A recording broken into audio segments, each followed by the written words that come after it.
The world is quiet here, and sometimes, in that silence, all you can hear is the terrible beating of your own heart.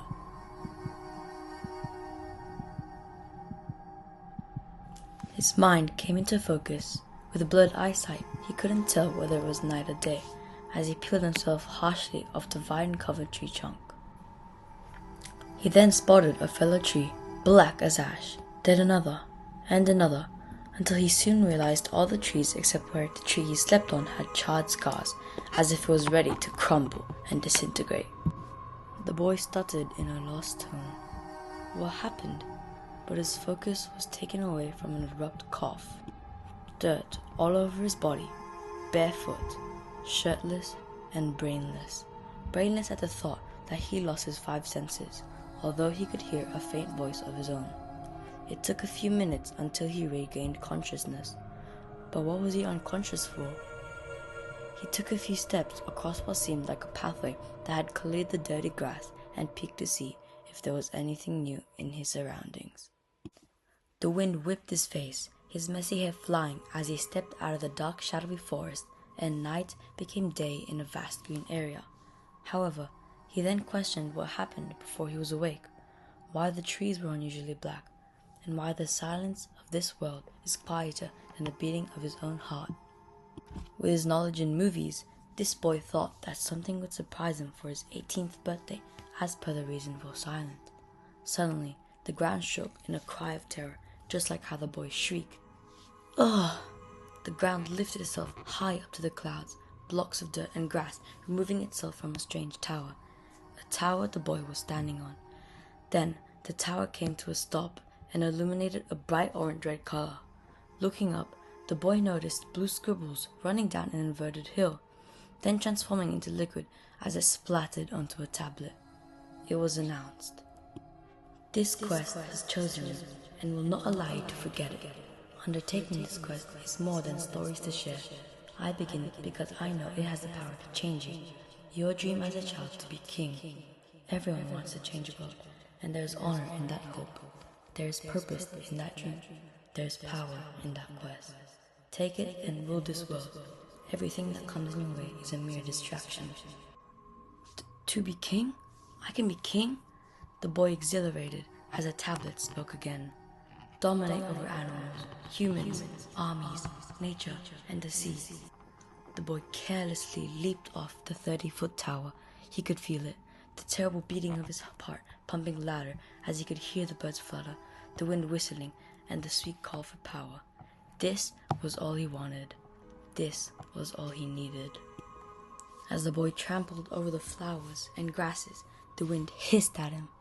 A dagger hissed at him, aiming right at his poorly clothed body. A shriek blasted through the landscape as the boy spurted, and the ground felt an entire body lay on itself. Immediately, the body picked itself up and re-emerged as he woke up. He thought, and tried to speak when an unfamiliar voice shouted from afar. Hey, stop! The boy swiftly turned over his right shoulder and found himself peeking at a young boy with curly black hair, nice green shoes, and a big grin. Hello. The young boy, excited. I'm Henry. What's your name? The boy didn't really know what to say, but he knew about these mumbles in his head, completely ignoring his question. Hey, do you know what's wrong here? There's blurred voices in my head. Henry's expression suddenly changed, his breath shaken until he found his voice. Whatever you do, you need to trust me and not listen to those sounds. They will try and deceive you. Henry trembled. The boy gave a look of interest when the mumbles in his head turned into voices, and the voices turned into sentences. Get rid of it. Power is all you need. The boy came alive again as he forced Henry to get out of his way. Please, Henry begged. You need to trust in me. The boy executed one blow into Henry's right cheek, causing him to helplessly drop on his rear end. The boy was now completely in love with this quest giver, and his terrible heart was now beating louder.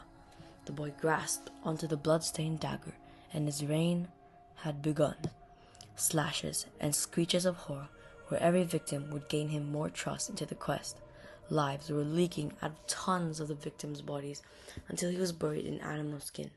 until the silence is louder when the screaming stops, until the terrible beating of his heart narrows the world down to the blood in his hands.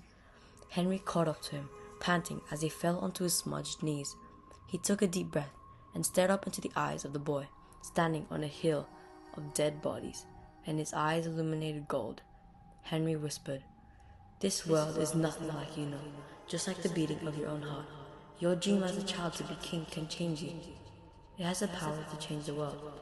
This power is good and not bad, and if the opposite constant idea stays in your head, then your world will be forever silent, and your heart will beat terribly forever. There is no honor in murder. There is no purpose in bad." The boy's rage amplified as Henry matched his level again. "You need to understand, I've been here for more than 52 years, and I know almost everything wrong with this world. You're lost here because of something, and we need to get out of here.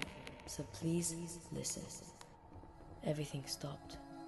The boy listened to the flutters of butterflies and the whistling of the wind as the butterfly landed gracefully on his hand. His heart beat louder, and he could see and hear the positivity in his heart.